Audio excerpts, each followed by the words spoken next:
Yes, it was a problem. And I did not give it on the pulpit. It was home sale. We're doing home sale. So the Lord spoke to me and I now prophesied. And then it came to pass. And then the person I prophesied to now took it to church for testimony. That's where my problems. May the Lord help us. I was an usher for years. I'm that believer that will come, somebody is sleeping, and I wake him up. The person will insult me and say, he was in a vision.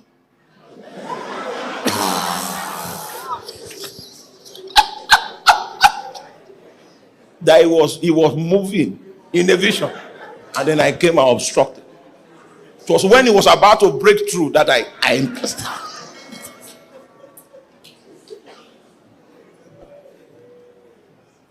Bro, that one cannot enter the building.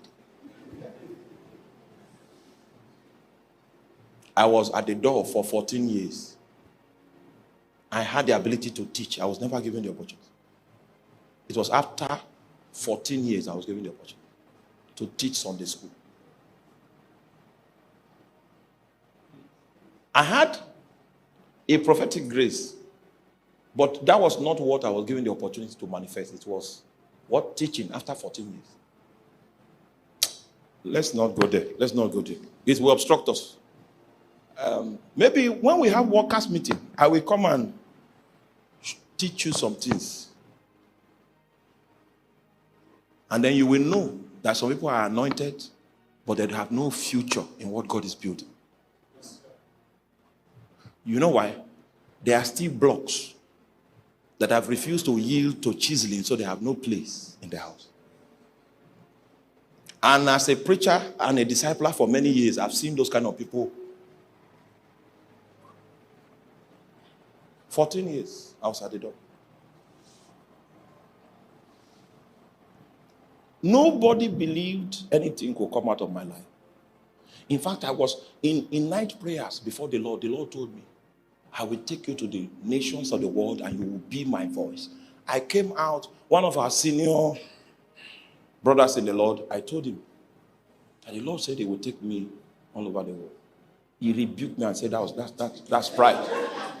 That is pride. But he didn't know that I already knew Jesus. And that his words, what he was telling me, I knew they were not accurate. Because I had known Jesus. Nobody knew I had something with Jesus. It's the Lord himself that will create a place for you in Bethel. Not you that will create a place for yourself. So I was anointed. I could pray for the sick and they will be healed. But my place in his service, in the assembly God sent me, where was it for 14 years?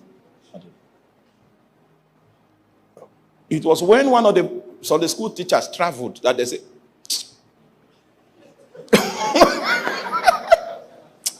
you've been here for... Now we are stuck. So, can you? I took the handout and I went and prayed all night. Simple scriptures. I would take one scripture and it will flow. And then it's the people I teach that cause my problem. They'll go and tell Pastor, there is a teacher.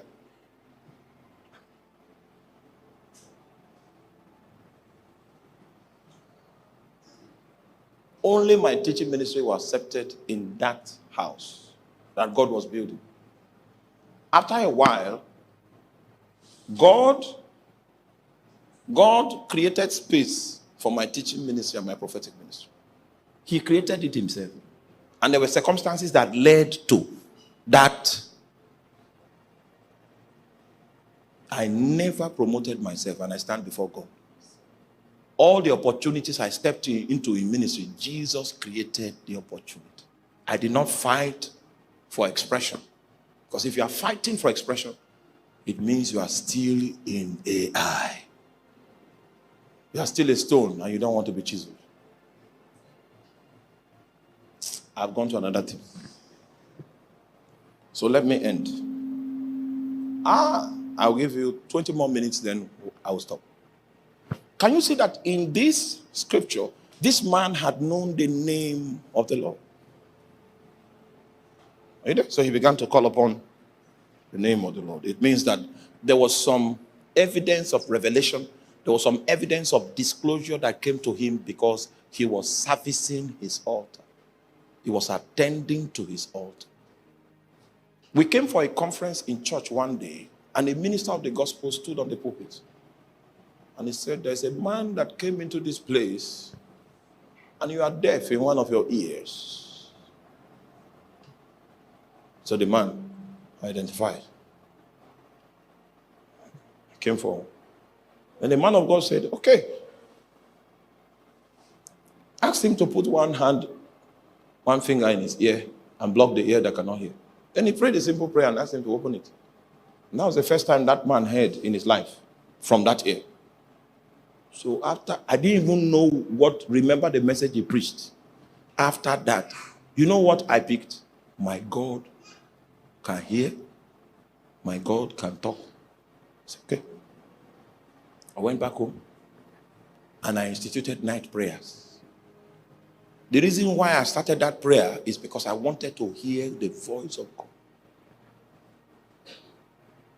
I prayed that prayer for months. And God spoke to me loudly one day. He mentioned the scripture, and I went to check the scripture, and the scripture was the answer to the question I was asking. So I knew he was alive, and I knew he was with me.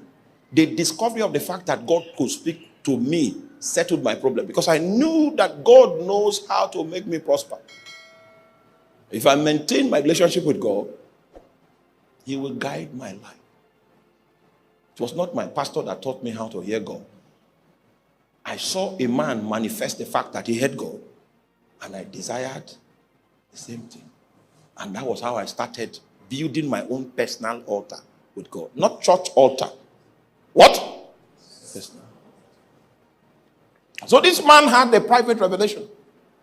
God came and introduced himself to him on his altar. Can you see that? Now let me take you further. Are you still with me? Now in the book of, in the same Genesis chapter 12, you will notice from verse 10, you will notice that a famine came into the land. And this same Abraham that has begun to have some form of participation with God on his altar decided to go into Egypt because of the economic situation. So he backslid. You will notice that in his entry into Egypt, he had to lie to get a visa. As he was at the border, he called his wife and said, from now henceforth, as we are moving, you are my sister. It was by deceit they entered into the territory.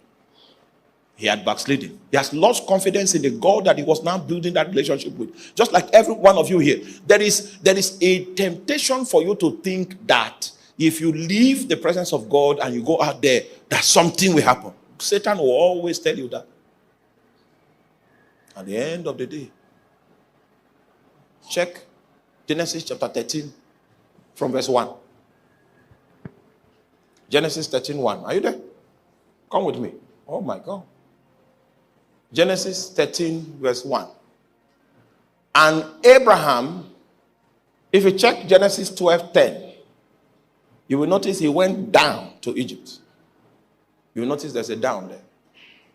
Genesis 13 verse 1, he went up out of Egypt. Check it. Down, he backslided away. Now, he went where? Up, out of Egypt.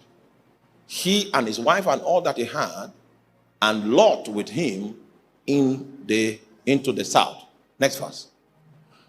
And Abraham was very rich in cattle, in silver, and in gold. This word came from deceit. It was an appeasement that Pharaoh made available to him when God went to accost Pharaoh. And this Pharaoh he was accosting was because of an unfaithful servant that lied. But God was faithful. It was the servant that was faithless. The man accepted to come out of his backsliding state, but he came wealthy on a lie. Are you there? Next verse. And he went on his journeys from the south, even to Bethel, to the place where his tent had been at the beginning between Bethel and Ai. Where is that place? The place of the altar. So even when he was being restored from his backsliding state, restoration means you kindle your altar. To backslide means you left the place of your altar. You can still be speaking in tongues and you are still singing in the choir, but the moment you leave the place of your altar, that's the definition of backslide. You begin to operate by the flesh. And your relationship with God is going to be strained. When God was restoring him, well, how did God restore him? He restored him back to his altar. Guess what he did when he came back to the altar? Next verse. Unto the place of the altar which he had made at the first, and there Abraham did what? Do you remember when he came to this place in Bethel? All he was doing was calling on the name of the Lord. He had to return back to that practice. Stay there and be calling him. Don't be so creative and you take off like a tornado. Say, me, what I read is mining, and I should be where the gold is. Where in Kumasi, you backslide. Stay on the altar. So when I finished my youth service, in fact, for the whole youth service, I fasted throughout, seeking the face of God. We were doing 6 hours prayer daily. Because I knew that my life was going to come out of that relationship that I was developing with God. Do you know I was praying like 6 hours, 4 hours, and then on Saturday we do 8 to 4. That's how many hours? 8 a.m. to 4 p.m. That's how many hours? 8 hours. So we're doing 8 hours on Saturdays, 4 hours sometimes, 6 hours, at least a minimum of 4 hours every day. God did not speak to me about what he had for me. My youth service finished. Who told you that God operates with your calendar? If you have not heard God and you take off like a tornado, you have backsliding. Because that thing you are going to do is not a strategy you got from the altar. I went on break during Christmas, came back again and continued the prayer on the 13th of January the next year. That was the day God sent an angel to me. Are you there? Yes, sent an angel to me for the first time in my life. Now, your encounter with God doesn't need to be that dramatic, but I'm just telling you my own story. The angel came to me and said that I should depart and go to Kano, where I serve. That's northern Nigeria. Those were the days when there was rioting. The Muslims were rioting in the north. Nobody wants to stay in the north. But the angel of the Lord came to me and said, go back to the north. He said, it was youth service you finished, not my business. And I said, what am I going to be doing in the north? You see, the angel doesn't have details. He only has a message that God sent him to deliver. I told my family that God was sending me to the north. My mother said, over her dead body, that her husband just died. Now her son is saying he's going to the north. The same angel went and appeared to my mother in the dream and said, your own days are numbered. If this my man doesn't go. My mother came and said, she's not holding me. I said, okay.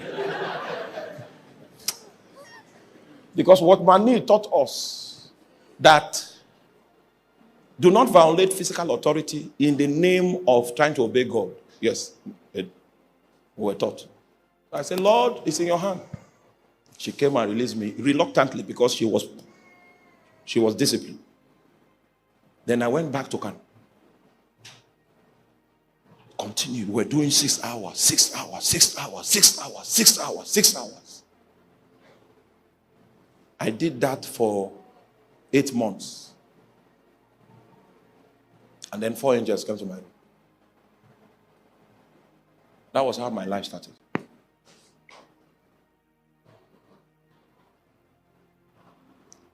They said You will not go into full-time ministry now. You shall be given a job. And you will invest in many destinies, and a great network shall be formed. Then I did not know what network was.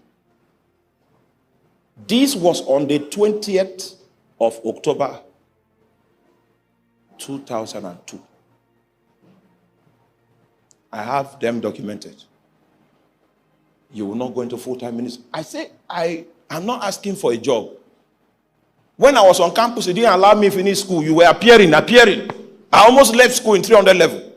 It's the elders that called me and said, we know there's fire in your bones. If you cannot finish this chemistry, everybody will believe you are a failure. I went back. I went and labored. I labored. The fire will come. I will speak in tongues, but I will still organic mystery. I will still follow it.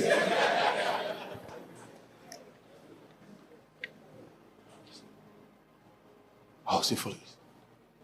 In the night, I'll be reading scriptures. People did not know that the only way the fire will lead me to read chemistry was that I will read how many chapters? I've forgotten.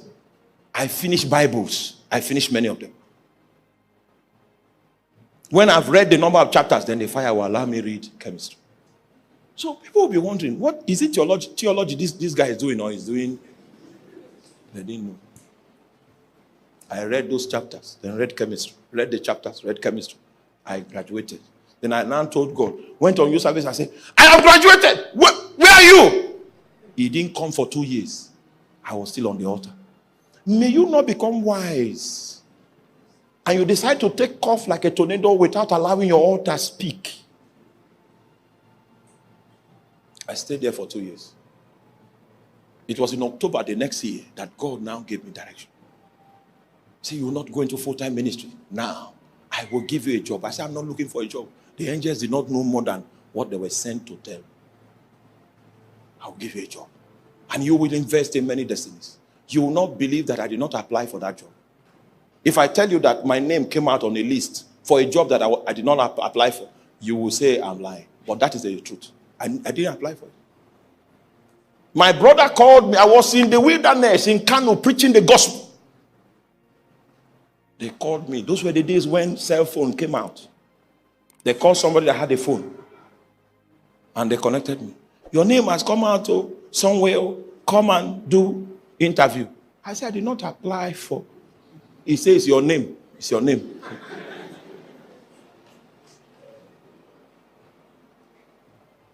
I had only one suit. It was white. I wore it. It was my crusade suit from the wilderness. Oh, you know, we are from the north. We are not looking for money. It's Jesus. We want to die for Jesus. So I wore my crusade suit and came to Abuja.